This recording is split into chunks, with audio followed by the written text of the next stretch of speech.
माझ्या प्रिय मित्रमैत्रिणींना प्रेरणाचा नमस्कार. मित्रमैत्रिणींनो, आपल्या गर्ल स्टोरी टेलिंग या कार्यक्रमात अनेक मित्रमैत्रिणी आपल्याला जोडले जात आहेत आणि म्हणून या कार्यक्रमाची रंगत वाढत आहे. एकापेक्षा एक छान छान गोष्टी आपल्याला ऐकायला मिळत आहेत.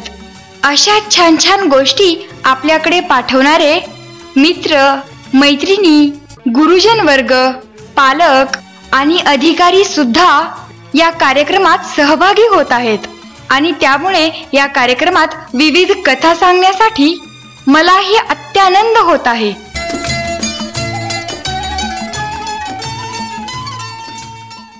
मित्रमैत्रिणींनो नमस्कार.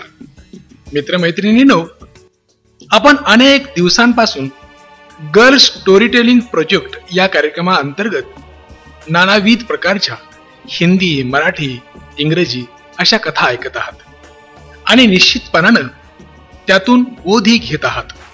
आणि म्हणूनच आज मी तुम्हाला एक प्रेरणादायी गोष्ट ऐकवणार आहे. खरं तर ही गोष्ट दिशा समाज विकास संस्थेचे संस्थापक आणि ज्ञान ज्योत ज्युनियर कॉलेजचे प्रमुख माननीय बाबासाहेब ओडवे, काठी तालुका तुळजापूर, जिल्हा उस्मानाबाद या ठिकाणी शिक्षणाचं उत्कृष्ट काम करत आहेत आणि त्यांनीच ही गोष्ट आपल्याला पाठवली आहे. खरं तर या गोष्टीला नाव काय द्यायचं हाच मुळात मला संभ्रम आहे, पण तरीही ही प्रेरणादायी गोष्ट मी आपल्यापर्यंत पोहोचवतो आहे. सर्व पालक, शिक्षक, शिक्षण घेत असणारे सर्वच क्षेत्रातील माझे सर्व विद्यार्थी आणि विद्यार्थिनी, मी आहे तुमचा सहकारी पांडुरंग घोडके. ऐकूयात ही एक प्रेरणादायी गोष्ट. हाडे गोठवून टाकणाऱ्या एका कडाक्याच्या थंडीच्या रात्री एक अब्जाधीश रस्त्यावर एका वृद्ध गरीबाला भेटला. त्याने त्याला विचारलं, तुम्हाला बाहेर थंडी वाटत नाही का? तुम्ही तर थंडीचे स्वेटरही घातलेले नाही. त्यावर तो गरीब म्हातारा म्हणाला, माझ्याकडं गरम स्वेटर नाही, परंतु मला थंडीची सवय आहे. त्यावर तो अब्जाधीश थोडा थांबला आणि म्हणाला, थांबा, मी आता घरी जातो आणि तुमच्यासाठी एक चांगलं गरम स्वेटर घेऊन येतो. थंडीपासून संरक्षण देणारं स्वेटर मिळणार या विचाराने तो गरीब म्हातारा खूप आनंदी झाला आणि त्या अब्जाधीशाला म्हणाला, खूप उपकार होतील साहेब. अब्जाधीश घरी गेला. घरी गेल्यावर काहीतरी कामात स्वेटर तो विसरून गेला. सकाळी तो अब्जाधीश उठला आणि त्याला त्या गरीब म्हाताऱ्याची आठवण झाली. लगेचच तो स्वेटर घेऊन ज्या ठिकाणी म्हातारा आहे त्या जागी त्याला जाऊन भेटला.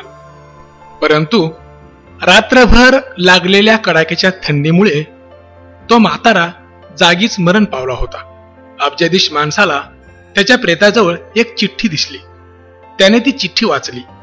त्यात लिहिलं होतं, साहेब, जेव्हा माझ्याजवळ गरम कपडे, स्वेटर नव्हते तेव्हा माझ्याकडं थंडी विरुद्ध लढण्याची मानसिक शक्ती होती, परंतु जेव्हा तुम्ही मला गरम स्वेटर देण्याचं आश्वासन दिलं तेव्हा आता थंडीपासून संरक्षण होणार आणि एक छान गरम स्वेटर मला मिळणार या आशेनं थंडी विरुद्ध लढण्याची माझी मानसिक शक्ती संपली. तर मित्रमैत्रिणींनो आणि माझ्या सर्व सहकारी बंधूंनो, लक्षात आलं ना? जर आपण एखाद्याला दिलेला शब्द, आश्वासन, वचन पाळू शकत नसू तर ते देऊ नये. दिलेला शब्द आपल्यासाठी जरी महत्वाचा नसला तरी तो दुसऱ्या एखाद्या व्यक्तीसाठी बरंच काही असू शकतो, हे लक्षात ठेवा.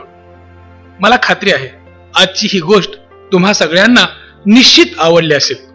धन्यवाद. हा तर मग मैत्रिणींनो, आज आपण ऐकलेली गोष्ट आपणास कशी वाटली हे सांगायला विसरू नका बरं. तुम्ही पण या कार्यक्रमात सहभागी होण्यासाठी आणि तुमच्या आवाजातील गोष्ट सादर करण्यासाठी मी सांगितलेल्या गोष्टी नियमित ऐकायला हवं बरं.